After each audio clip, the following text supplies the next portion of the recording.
Question for today. It's lunchtime. What am I going to have? One of these traditional hot dogs with mustard and relish, or one of these newfangled vegetarian hot dogs, like this one here, a mimic of a Frankfurter, and no animal products in there.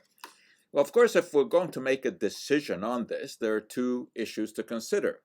One is the taste, and the other is the nutritional value. Well, the veggie hot dog, of course, doesn't contain any meat. So what is it made of?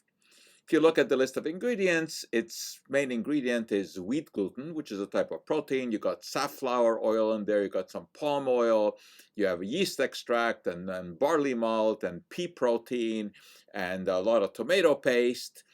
And it sounds okay. One thing that you don't have in here is a preservative like nitrite, and that is an issue, at least for some people, because of the concern that nitrites in the body get converted to nitrosamines, which are known carcinogens. And when you look at meat hot dogs like this, of course, they will contain nitrite. Sometimes they will tell you no nitrite, but they use celery extract. And celery extract is just a natural source of nitrite. In terms of fat content, we're looking at very, very similar compositions.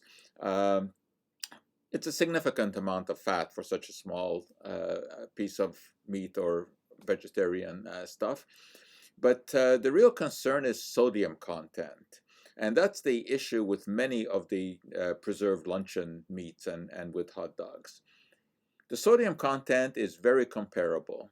It is roughly the same. When we look at this vegetarian hot dog, on the label it says 770 milligrams of sodium, and that's roughly what we have in a wiener that would be about the same size.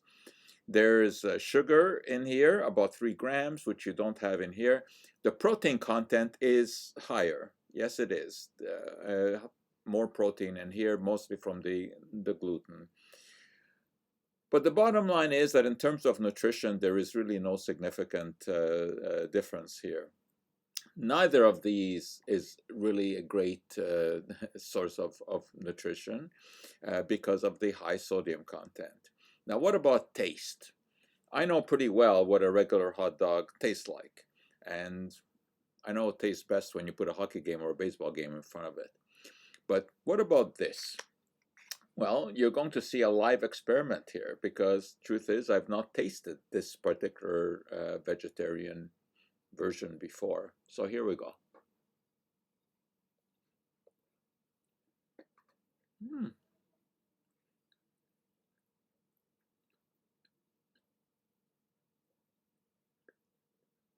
Not terrible.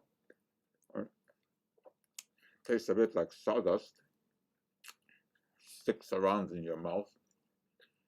Um, I doubt that I would have it again, especially because there's no real big nutritional advantage. So what's the conclusion here? You should not eat either of these on a regular basis. It's not really a good part of a diet. It should not be a major part of a diet. And if you're going to eat it once in a while, then I think you might as well eat the one that at least tastes good. And I know that that one tastes better than this one. So that is our hot dog story for today, and that is our cup of joe.